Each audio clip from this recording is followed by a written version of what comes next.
There is a strange reason so many ancient stories sound like riddles. Why does Santa squeeze down a chimney? Why does a serpent sleep at the base of the body? Why do holy books speak in symbols instead of straight talk? What if these stories were never about history at all, but about you? Tonight, I want to tell you a story that isn't meant to be believed. It's meant to be felt. Because if you've ever sensed there was more going on inside your body than bones, nerves, and breath, then something in you already knows where this is heading. For most of your life, you've been taught that the mind lives in the head and the body simply carries it around. But every ancient culture that took consciousness seriously said the opposite.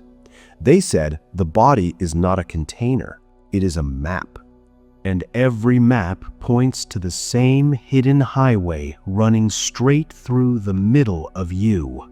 It begins at the base of the spine. It ends in the center of the brain.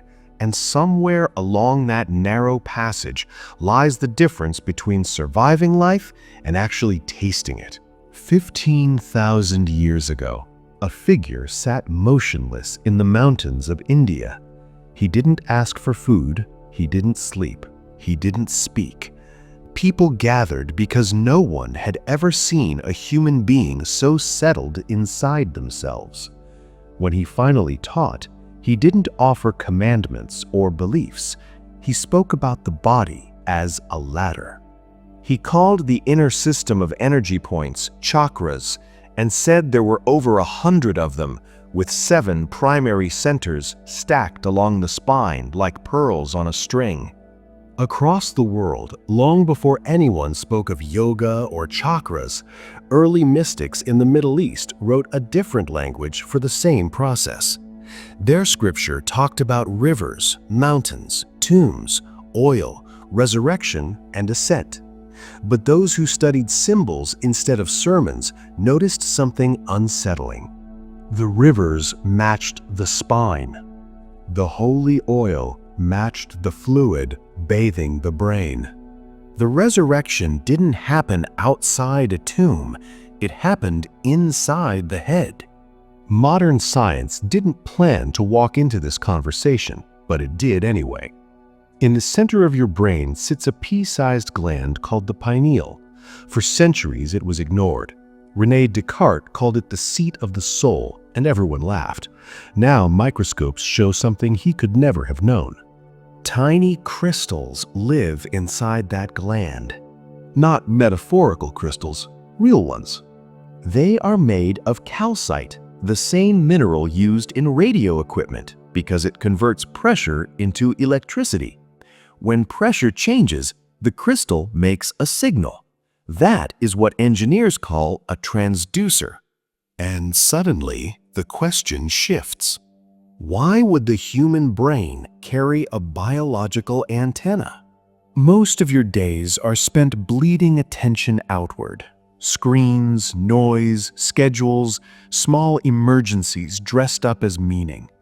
By night, your nervous system is fried and your breath barely touches the bottom of your lungs.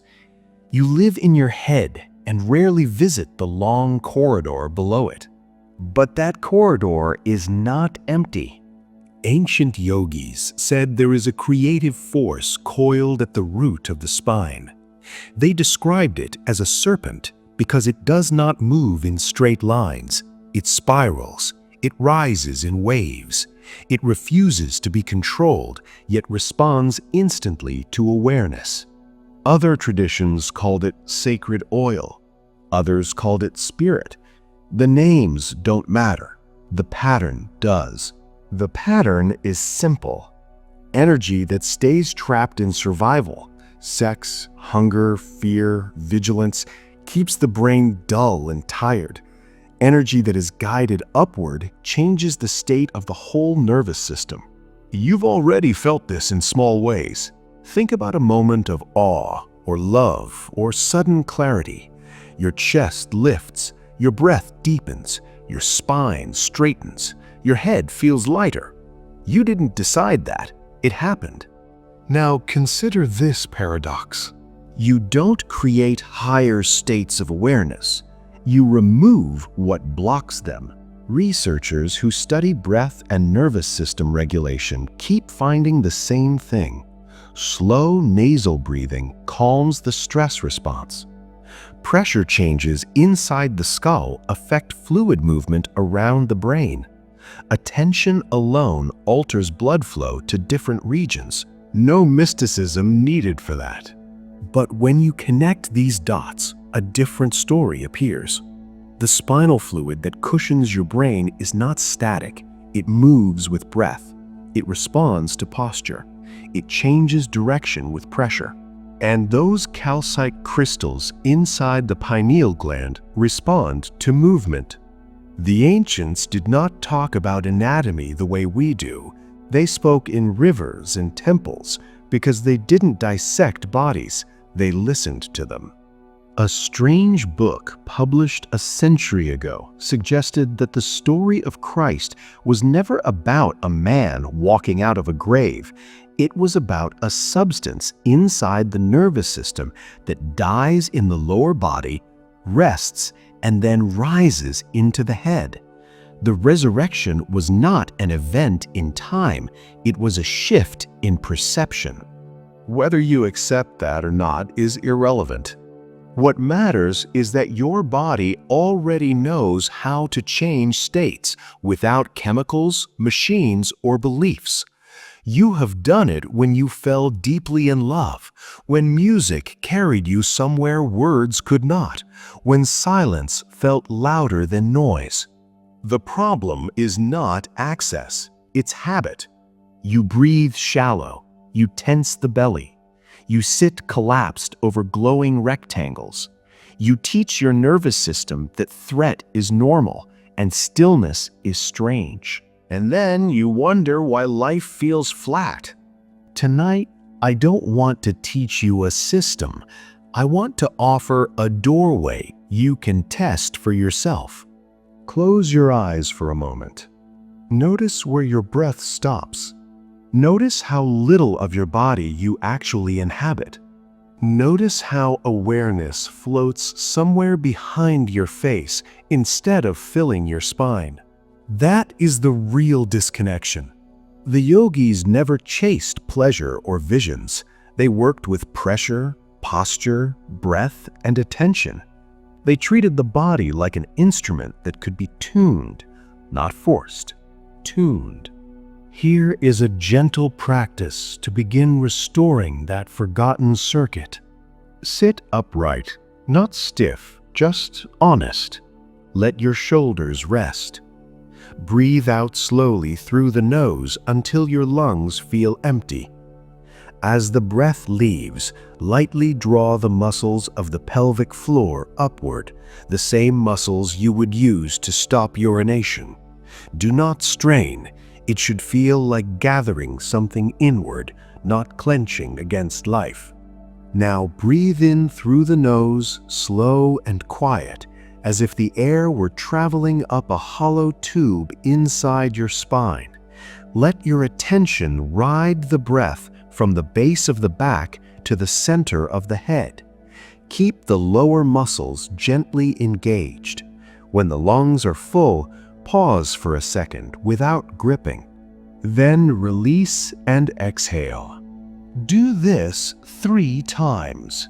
Nothing dramatic should happen. That is the point. You are teaching the body a forgotten route. You are reminding your awareness that it has a home beyond the skull. Over time, this simple rhythm changes the way spinal fluid moves. It changes pressure patterns in the head. It calms the survival circuits that drain so much energy every day. Most people search for change outside. They hunt for new teachers, new systems, new promises. Yet the most direct doorway sits quietly in the center of the body, waiting for breath and attention to meet it again. You don't have to believe in serpents, chakras, sacred oil, or hidden codes. You only have to be willing to feel your own spine from the inside. And here is the quiet truth. Every tradition that ever spoke of awakening was pointing to the same thing. When energy stops leaking outward, the mind remembers how to turn inward without effort. Tonight, before you sleep, try those 3 breaths again. Let them be small, almost secret. Then notice something tomorrow. Notice whether you carry a little more space inside your chest, a little more calm behind your eyes. The path is not about chasing extraordinary moments. It is about returning to the ordinary body with uncommon attention. What would change in your life if your breath became your guide instead of your background noise? There is a quiet moment that almost no one talks about. It happens when the breath slows down so much that thinking forgets to keep talking. You don't fall asleep. You don't drift away. You arrive.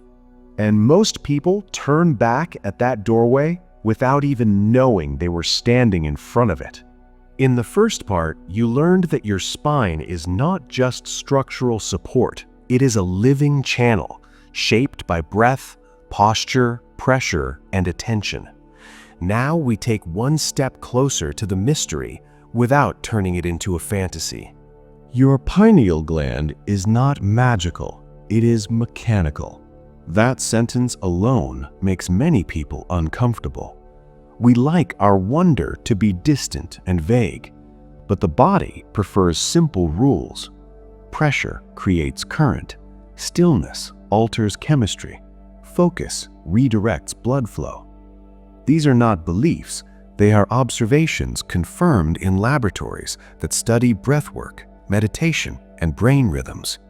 Inside the center of your brain, tiny calcite crystals react when the fluid around them shifts. They don't care about your religion or your mood. They respond to force and motion, the same way quartz does in radios. Now connect that to something you already know.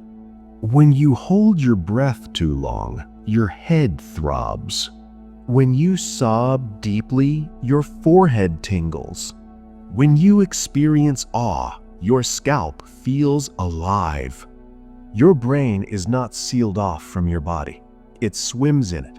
Researchers who measure slow breathing show that it changes vagus nerve tone, lowers cortisol, and increases coherence between brain regions.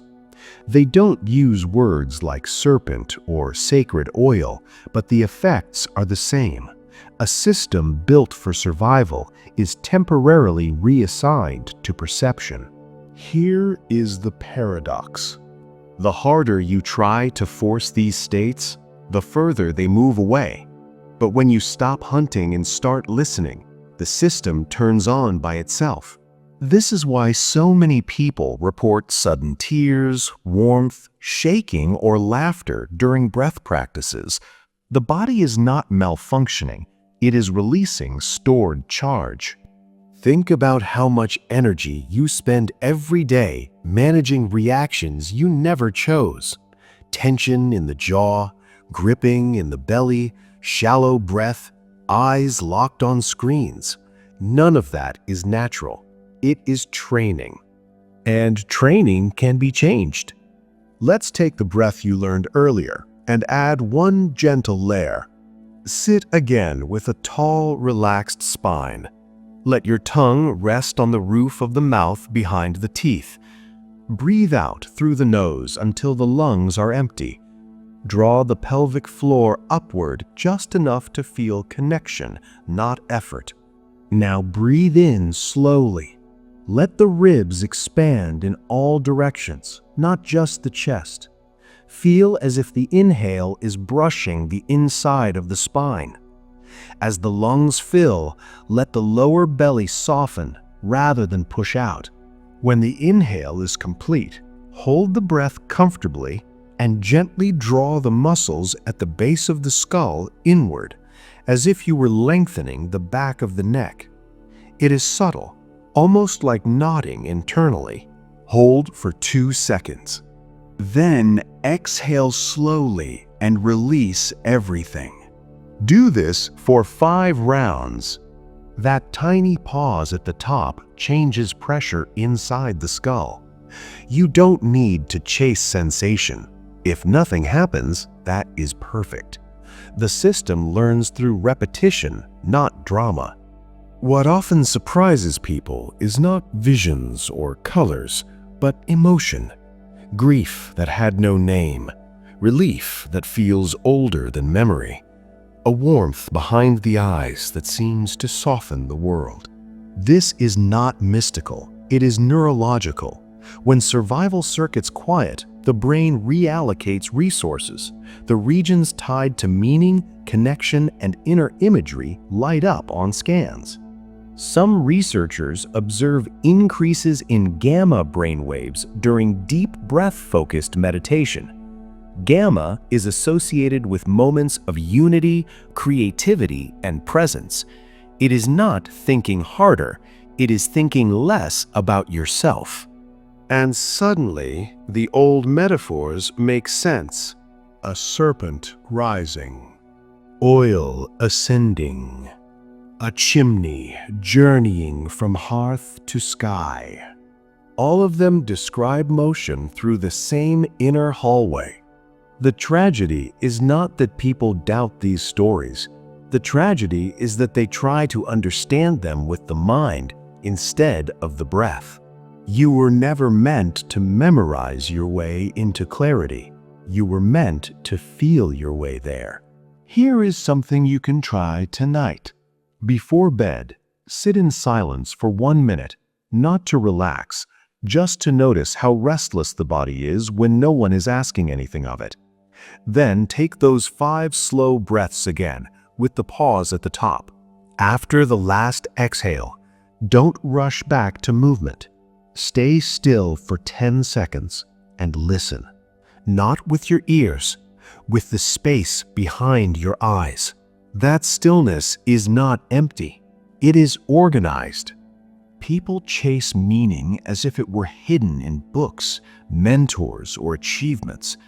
But the nervous system already knows how to enter states where meaning feels obvious, where you don't analyze life, you participate in it. The only thing that blocks the doorway is habit.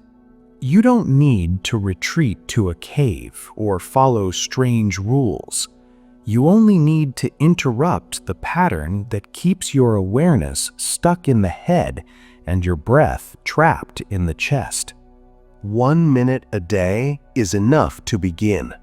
And here is the quiet reward no one advertises.